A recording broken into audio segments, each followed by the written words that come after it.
Hello, I'm David Hepworth. Thanks for clicking this word in your ear, the latest of hundreds of chats Mark Allen and I have had over recent years, some between ourselves and others with musicians, authors, comedians, and other people we like.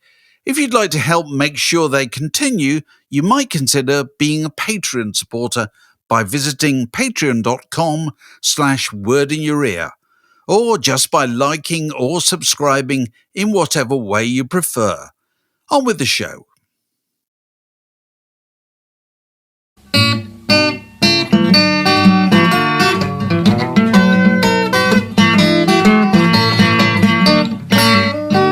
You're listening to a podcast from The Word. So I went to a Christmas party this week, Christmas lunch, very nice. Dynamite Songs, publishing company.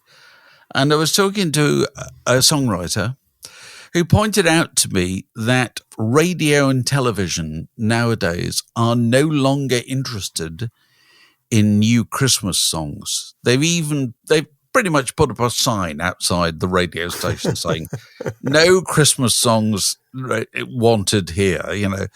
And it's quite interesting. I went and checked this, you know, and you look at the current, I think I've got a Spotify chart for this week in front of me.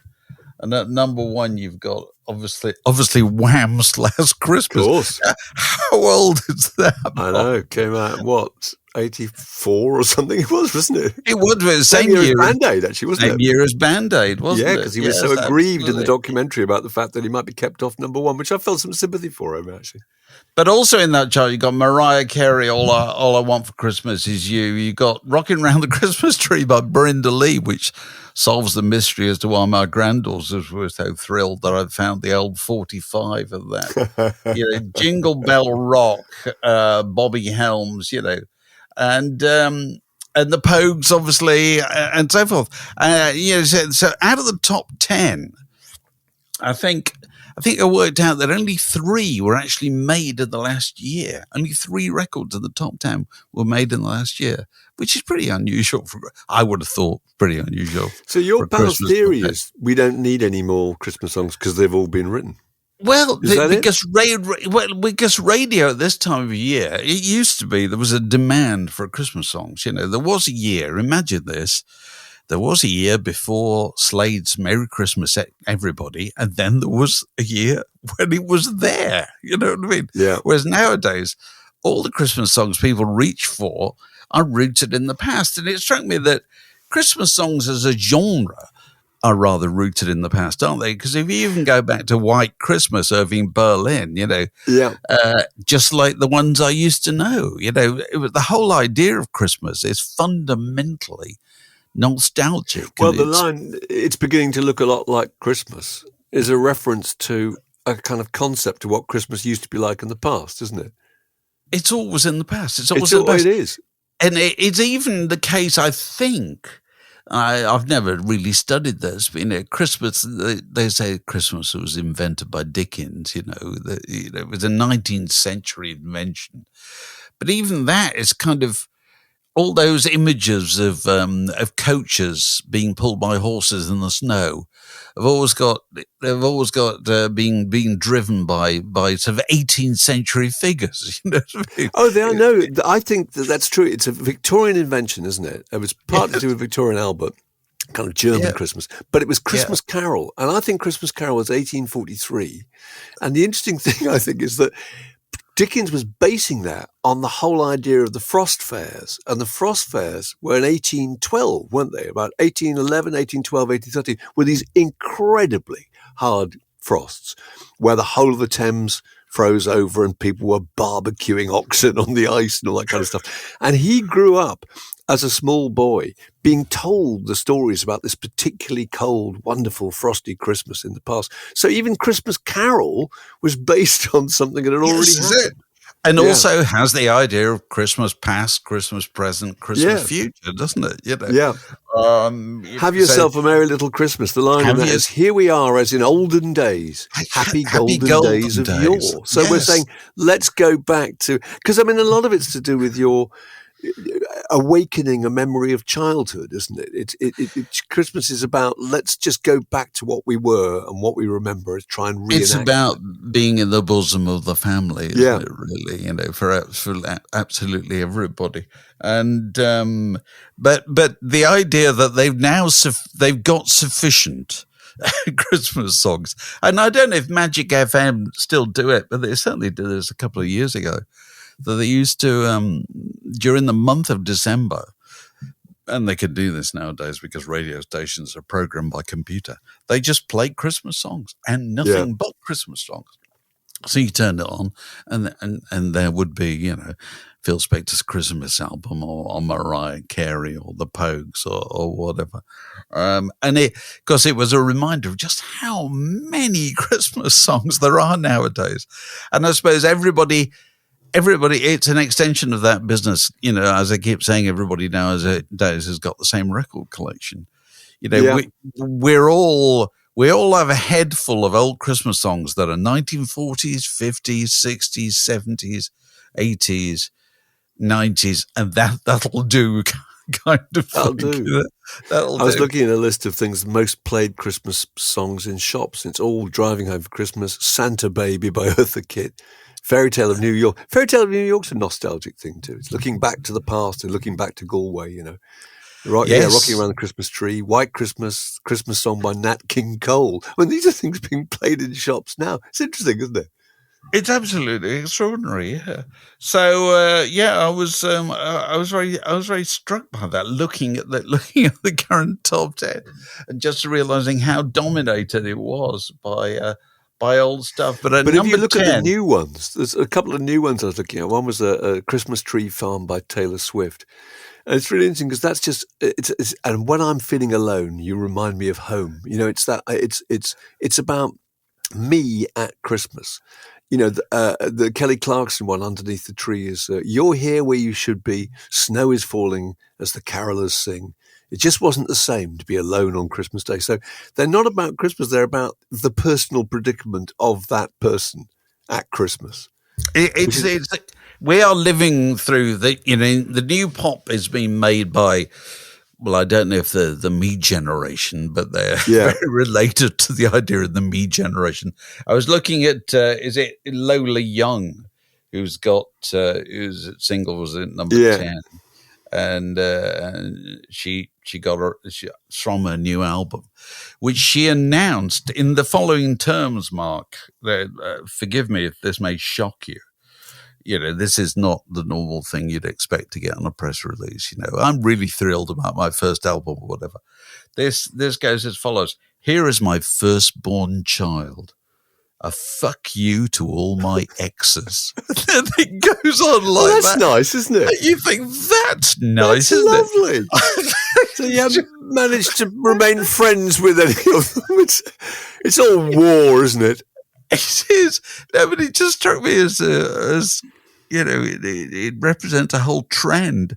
And I suppose Taylor Swift's a bit to blame for this, isn't she? I think she is. Then basically, here's my latest record, which is just me getting even with the world. Yeah. Not that she doesn't have the world on a string, for goodness sake. If she wants to get even with anybody, Lord knows what happens to the rest of us, I've got two theories about this. One is that music is now broadly visual. It just is. And therefore, if it's visual, the part of the person singing that song is of paramount importance. And therefore, the tendency is that their music, and Taylor Swift's a really good example. Taylor Swift's catalogue is like one giant film about the life of Taylor Swift. It's a soundtrack to her own life. Don't you think? It's a website. Story, it's a play in which she is playing the central role. It's a blog, Mark. It's a blog. It's a blog. It is. It's a blog. And my other theory is that people used to write songs. These are massive generalizations. It's good. We like those. We like that. But people used to write songs about issues and about opinions. And if someone wrote a song that had an opinion and you didn't agree with it, you used to tend to think, well, I don't agree with it. I can complain about it, or I can allow them to the platform to have their own opinion. That's fine. But in the world of social media, if you have an opinion about absolutely anything, then you will be guaranteed to drum up antipathy. Probably on quite a large scale on social media. So the safest thing to do is to write songs that don't have any opinions, because you can't argue with the opinion, or a song about my boyfriend left me, or my girlfriend's come back, or I'm lonely, or I'm miserable, I'm happy, or whatever. If it's your own personal emotional predicament, there's no opinion. I mean, I still think it's astonishing now that the word songs being released, I'm talking here about commercial music. Obviously, there's lots of things going on in the fringes, but I'm talking about things that actually got into the charts. But songs with titles like Give Ireland Back to the Irish. Can you imagine if somebody released a song tomorrow called Give Ireland Back to the Irish? I mean, no matter what your feelings are about the issue, it's but about also, doing it was the idea it was Paul McCartney. And it's Paul McCartney. It wasn't, it wasn't somebody just seeking to get known. It was somebody who was very well known in the first place. Yeah. Who had no real reason to write it, apart from the fact he obviously really felt it, But it's just that nobody is going to release a song with a provocative title like that that's divisive. Once you've put up anything that's divisive, you run the risk of being absolutely pilloried and a huge movement building against you. And therefore, it's much safer to write about the anodyne world of your own life. No, but what you got to do is what you have to do is embrace victimhood.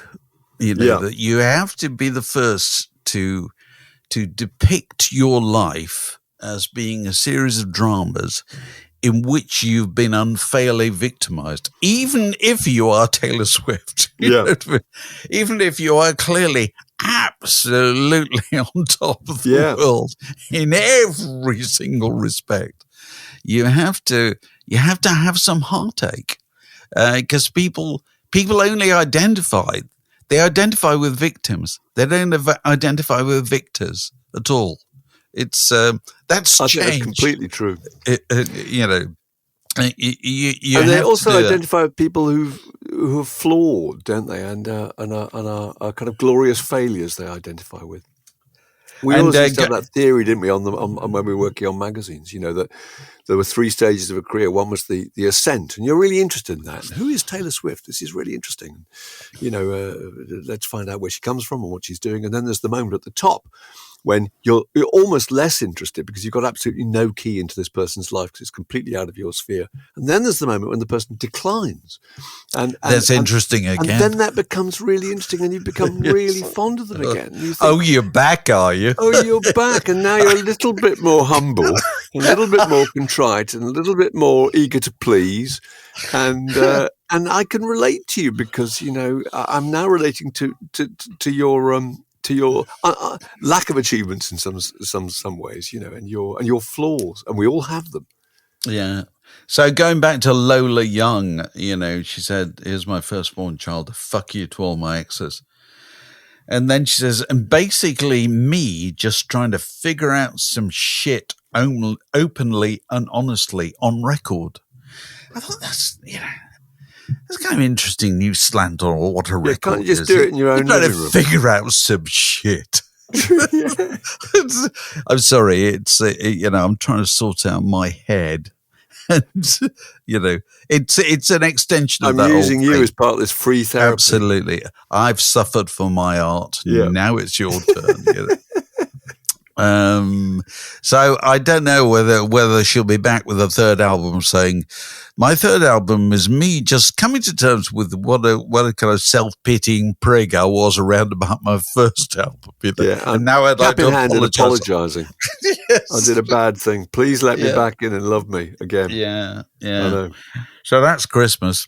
The Word Podcast, prime cuts of popular culture served fresh each week. Another thing that came up on my Christmas lunch was a gentleman, probably around about my age actually, was advancing his personal campaign to see the restoration of the unit of currency that was not just valuable, but was also had huge symbolic and emotional value. And that is the pound note. Yes. The pound note, which, as he and I agreed, had special significance at this time of year. because, and there were people around the table who didn't understand why we were getting so excited about this. And I had to say to each other, all right, give me your hand. And they proffered their hand across the table. And then I placed my fist gently in their hand and then opened my fist as if to say, buy yourself something nice. I can really remember that. Because that's the feeling. That's the feeling of an uncle or a aunt giving you a pound. My old Uncle Ed. And he always used to say goodbye with a little wink. And when he shook hands, there'd be a little crinkle. And you open it up, it was a 10-bob note, which I have to say was a fortune. You're a third of the way to buy a long-playing record. It's unimaginable. There was something unbelievably thrilling about that. Absolutely. And the point he was making was that a pound coin, regardless of its value, just does not have that resonance at all. And it doesn't. No. And so we were thinking about, the units of currency that used to give the heart a little skip, I mean, even a half a crown, Mark, back in the... Half a crown. There's great big coins. Substantial. You didn't have those very often. You could buy an Airfix kit. Yeah. Whatever. And, and it struck me thinking about this. Do you ever give small children money nowadays? Do you ever do that? I mean, they've you've probably got a digital right? reader, which they just hold out. They punch in a sort of sum that they quite like and want you just to touch your credit card. No, I mean, the last time I did that, I think, was bumping into my one of my nieces at Glastonbury and giving her a £20 note. This was a while ago, and that seemed like a really nice thing to do, and she was really pleased. And £20 seemed like the right amount, but £20 is probably the kind of, isn't that the bare minimum? I don't know.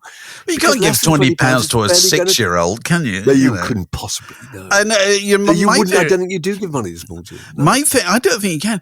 But my theory has always been, since I've had children, which is a long time, that if you were to give them enough for them to be able to buy something that they wanted, you would be giving them too much, probably, because you'd have to give them 15 or 20 quid, Yeah. The days when, a fiver could buy you something that delighted the heart have long gone, haven't they, really? And you don't madly encourage children to eat more sweets, do you, and all the things that they might buy with small denominations, But the other thing my lunch friend pointed out, which I thought was interesting, is that while the pounders and the pound note has just disappeared from our culture, the dollar bill in the United States retains its very important part in the culture. You can peel them off from a great fan in your wad in your hand. And I was talking to another friend, actually, in recent years. He'd been to his son, I think, had married an American girl, and so they'd been out in the States for the wedding. Yeah, and the wedding was paid for by the other side of the family and so forth. He just had to pay for the rehearsal dinner, which was the night before, which is a kind of big thing nowadays. And he had to get out sufficient cash to cover the amount of tips he would be expected to dispense. That would be a big old brick. It was $1,000. Yeah. $1,000 in like fives and ones. So you could peel these off to kind of drivers and waiters and whoever was called upon. But no, the American dollar still has that, that very important emotional connotation, which we simply don't have anymore. No, I can remember going to America in 1977 when I was, whatever I was, just early 20s, and getting a job with a mate of mine, temporarily being roofers and getting paid large amounts of money. And you'd go and sit in a bar an evening with a pile of dollar bills in front of you and just drink your way through them. You'd actually put the money out in front of you. There's no equivalent of that in this country. Nobody sits, do they? Do they in a bar in England in Britain with a big pile of pound notes and work their way through? I don't know. There's a different attitude towards money. It's that kind of, you've got it, flaunt it, spend it, Yeah. I mean, you used to see guys in the printing business, in the print, going off to the races, with having first, availed themselves of what our ad manager Rod Sopp used to call a wad big enough to choke a donkey. I miss that. Still good, isn't it? So, do you know what the best song lyric? And there are many American song lyrics about American currency. Go on. But I've got the best. I know the answer to this. Go on. Well, let's see if your answer is the same as mine. It's from a Hank Williams song called "I'll Never Get Out of This World Alive." I think it's from that song. Yeah. And one of the verses is, "These shabby shoes I'm wearing all the time are full of holes and nails. And brother, if I stepped on a worn-out dime, I bet a nickel I could tell you if it was heads or tails." Oh, that's good. Isn't that beautiful? Oh, that really is. You can feel through the shoes as to the actual value of the coin. That is absolutely exquisite. You've won. I was going to say Stormy Monday. Oh, right. I always thought Stormy Monday was such a brilliant line, because when I first heard that song, I hadn't quite figured out that the American dollar had an eagle on it. But it's the chorus: "The eagle flies on Friday. Yeah. Saturday I go out to play." So it's all about Stormy Monday, Tuesday, Wednesday, Tuesday just as bad, etc. When you get to Friday is payday. And that's the day the eagle flies, when you're given a big old wad of dollar bills, and Saturday you go out to play. By Sunday, you've clearly spent it all, and you just get down, you go to church, get down on your knees and pray. But that's a great line, I think. And cabaret's good, I think. "A mark, a yen, a buck, or a pound is all that makes the world go round. The clinking, clanking sound." That's a beautiful line. Louis Armstrong, his version of St. James Infirmary, which is wonderful. And one of the last verses, "When I die, I want you to bury me in a John B. Stetson hat. Put a $20 gold piece on my watch chain so my friends will know I died standing pat," which means I died solvent. Which was all you could possibly want, what I mean? In the kind of life, dignity. In the kind of life that Louis Armstrong came from. Oh, that's beautiful. That meant something. And it is interesting, isn't it? How many great pop songs talk about money. Yeah. In a way that I don't think anybody does anymore. I don't think they do. And I think, again, a generalization of the American ones tend to be about money as a celebration, something you go out and spend. Yeah. And the British ones, you tend to feel maybe we're just more reserved, but money is kind of its dead end street. It's kind of it's something you put away for a rainy day. But yeah, I love that. There's a lovely Pet Shop Boys song called "Burning Heather." He says, "You've got me all wrong. That's what I'm sensing. I'm not one of those breadheads, always pounds, shillings, and pensing." That's a great line. It's been written quite recently. But also a lovely song called $29 by Tom Waits. If you know that one. Oh, no, little black girl in the red dress on a hot night with a broken shoe. Little black girl, you should have never left home. There's probably someone waiting for you. It's all cold back in Chicago. The Los Angeles street is worse. And all you've got is $29 and an alligator purse. Oh, yes. About that alligator purse. Alligator purse. There's a brilliant image that she's left behind some possibly reasonably well-heeled life and just finished up in this terrible predicament. It's really, really touching, I think. Yeah. But anyway, I'd like you all to lend support to this campaign to bring back the pound note and all the happiness that it used to bring. How our little shiny faces used to light up. Lit up. This is a junction in the word podcast. It separates that bit from this next bit. I ended up watching Elvis and Nixon last night. Have you ever seen this? It's on Amazon Prime. No. I'm a sucker for, when you go on those streaming pages and they say, about to disappear from streaming, in the next few days, this will go. I always think, oh, okay, I'll watch that. Yeah. And so I'll watch this, and it's Kevin Spacey playing Nixon, and I forgot the name of the guy playing Elvis Presley.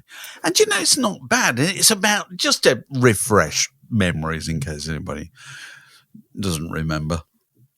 think it's Christmas 1970, Elvis Presley, having had a bit of an altercation with his father, I think, and the colonel about how much he was spending, goes off in a huff and ends up in Washington, D.C., turning up at the gates of the White House with Jerry Schilling, his crackling with drugs. rattling like speed. a pharmacy, like a pharmacy shelf in an earthquake, giving off sparks. And yes, static coming. Yeah.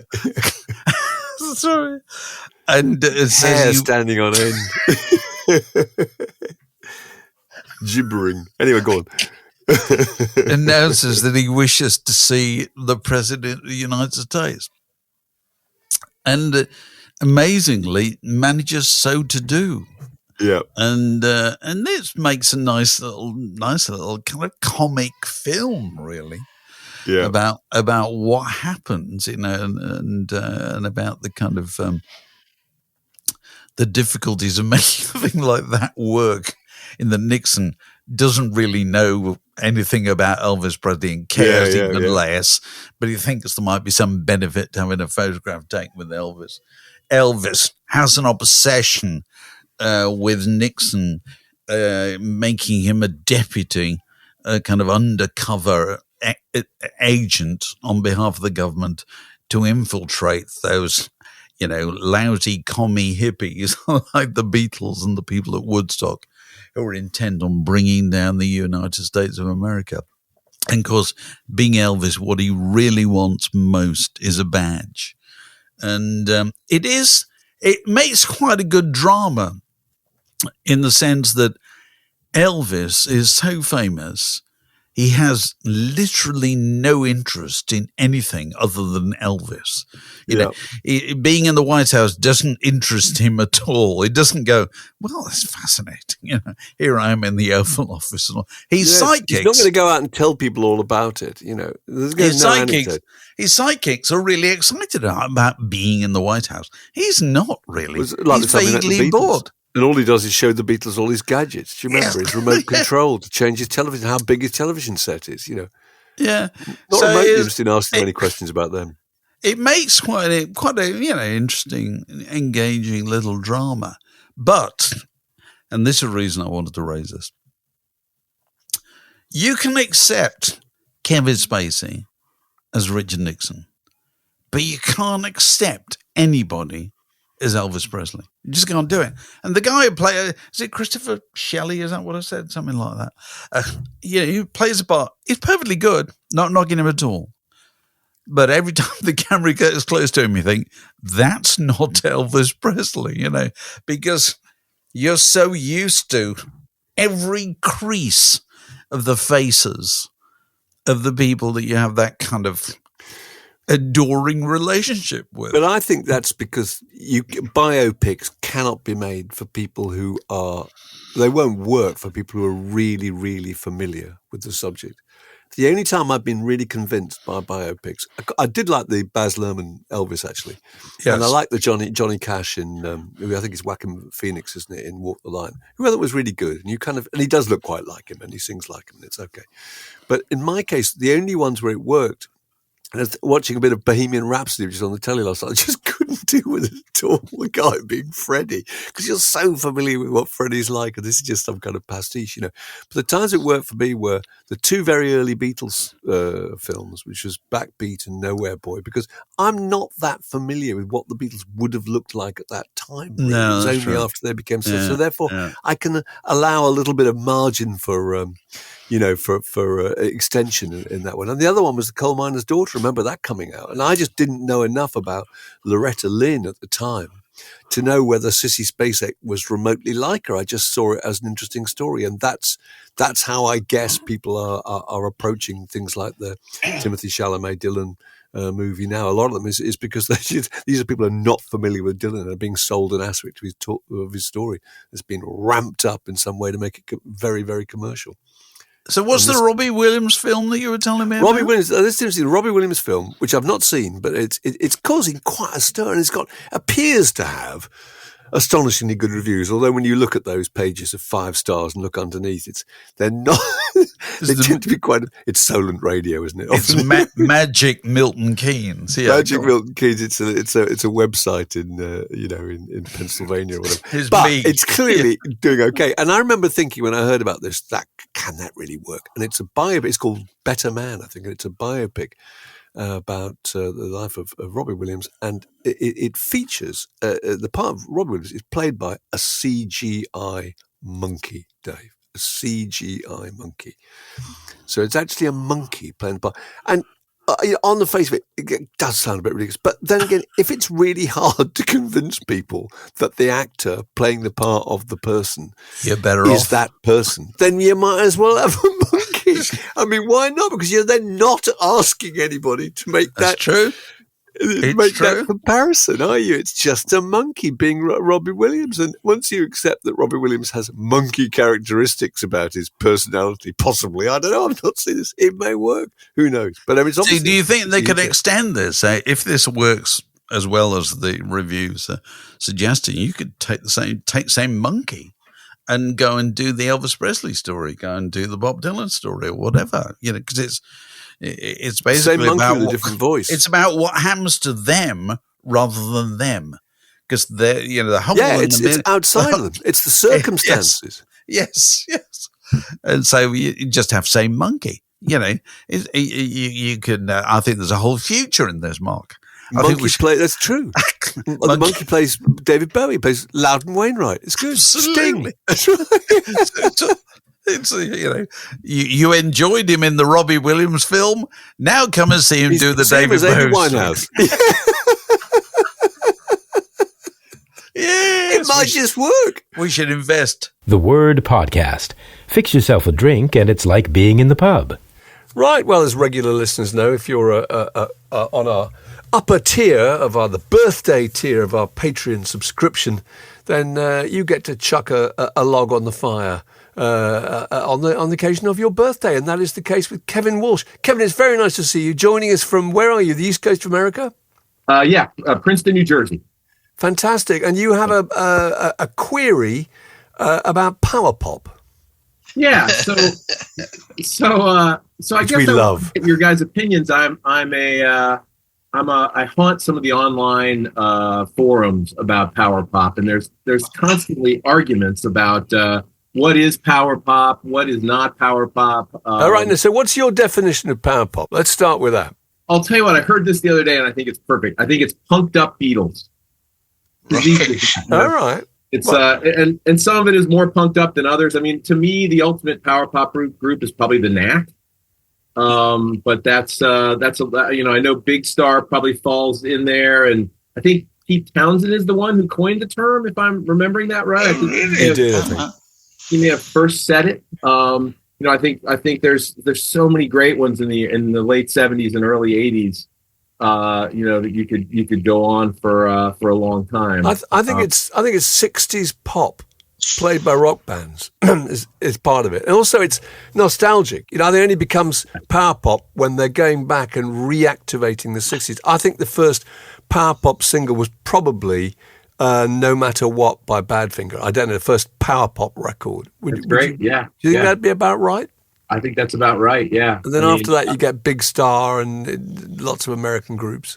Yeah, because I do think there's a key element of the Beatles that go in there somewhere. And so when I think Pete Townsend was talking about I Can See for Miles, when he said that was the Who's version of power pop. But I think the use of the term moved on from that eventually, Well, I think it's Beatles and it's Beach Boys and it's Small Faces and all that. But I think also there's something about it being about teenage romance, and about cars and about girls and a particular haircut. I think there's a look, actually. I think the Parallel Lines Blondie sleeve is a really good example of that, actually. All of them with their little ties and their little, their suits. Right.